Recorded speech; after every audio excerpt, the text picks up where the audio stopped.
Hello friends, we are going to discuss about shear failure or bearing capacity failure.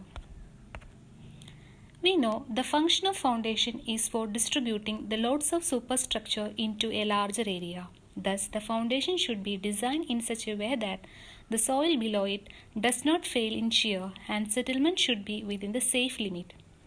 The studies indicated that when load on footing reaches ultimate bearing capacity, which develops shear stress greater than shear strength of the soil may be fail in shear. This leads to development of distinct failure pattern, and also the failure is accompanied by appearance of failure surface and by building of sheared mass of soil. There are different modes of shear failures. Depending upon the type of soil and location of foundation, Wessex on 1963 proposed bearing capacity failure into three categories. Number 1 is general shear failure, number 2 is local shear failure, and number 3 is punching shear failure. Let's discuss one by one.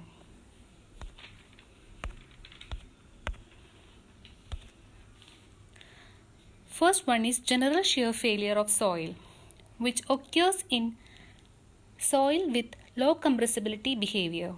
Here from figure 1, we are considering a strip footing resting on the surface of dense sand or stiff clay, and also shown a load settlement curve obtained for this. Let's see what are the characteristics of this type of failure. From the plot, we can see that when we are increasing the load settlement is also on increasing, but it does not increase much due to the low compressibility behavior of soil. As the load reaches a certain value, Qu, settlement increases suddenly. This is the clear point at which shear failure occurs in soil. Thus, the ultimate bearing capacity, that is Qu, is well defined from load settlement plot itself. This is the first characteristics of general shear failure. Next is a well-defined failure surface is obtained, and that was extends to ground surface. That is, the failure surface is start from the wedge of soil, which is just below the footing, and extends up to ground surface. This we can clearly seen from the figure. Then what happening is there is a bulging or heaving of ground surface adjacent to footing. Finally, it leads to tilting of footing with less settlement. Then we can say that the failure is sudden in case of general shear failure. This is about general shear failure. Okay. Then moving on to local shear failure, which happens in loose or soft soil having moderately compressible behavior. The figure shows that a strip footing is resting on the surface of medium sand or medium consistency clay, and the load settlement curve plotted for this. From the plot, we can see that increasing the load settlement is also on increasing. When the load up to a certain value Qu1, the foundation movement is accompanied by sudden jerk.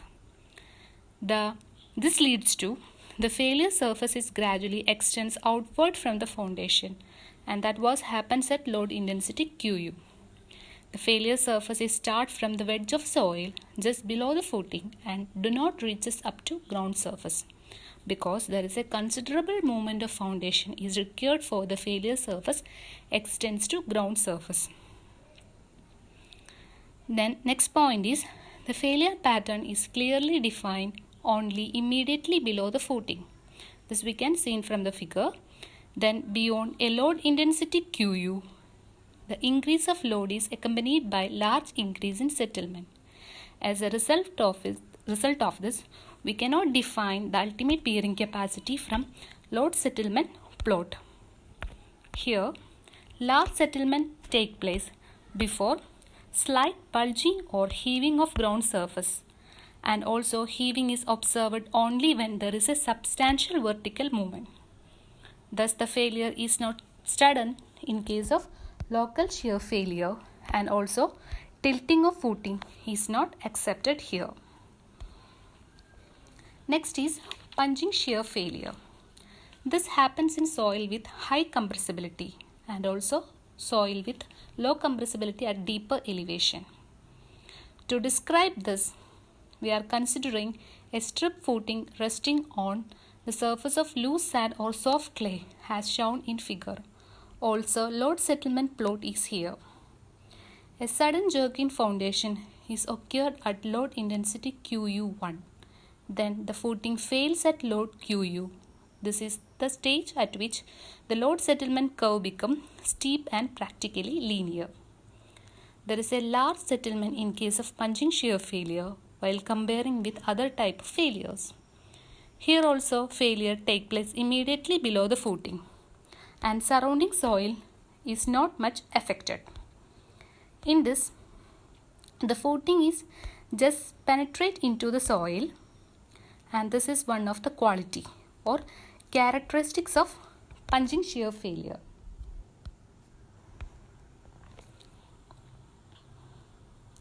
Thus, there is no failure pattern is observed here, and also no heaving is take place. Here only the vertical movement of footing.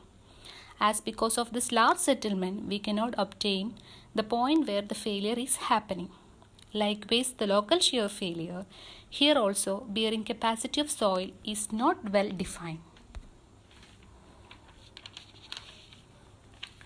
Coming on to other criteria regarding general shear failure or local shear failure. The general shear failure results small strain lower than 5%, but local shear failure results large strain greater than 20%. Next is angle of internal friction. In general shear failure, there is a considerable internal friction greater than 36 degree, but in local shear failure which is considerably low, less than 28 degree. Then the SPT number, which is large in case of general shear failure, that is greater than 30, and low in local shear failure, which is less than 5. Last one in the void ratio.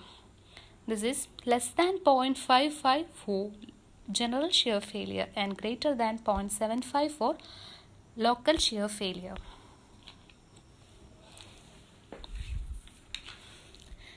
Next, we are going to discuss about different modes of failure in sandy soil based on the contribution from VISIC.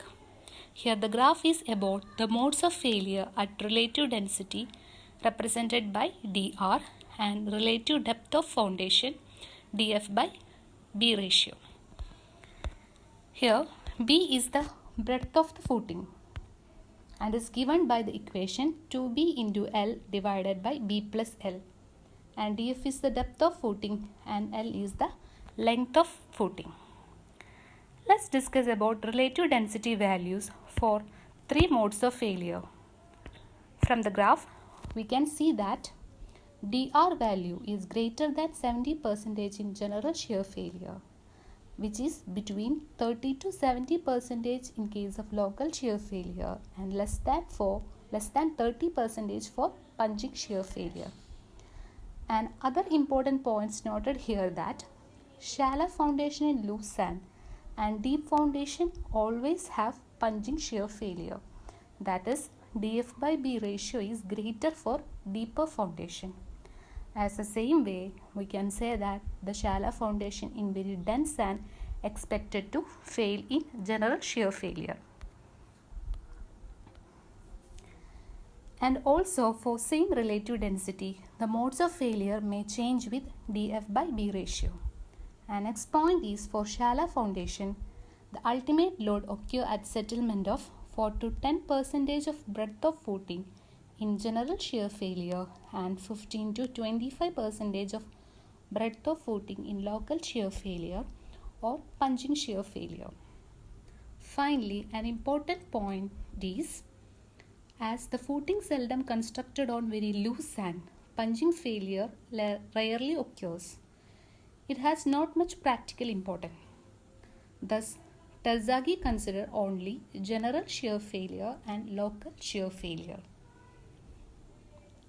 Guys, this is all about shear failure. And thank you.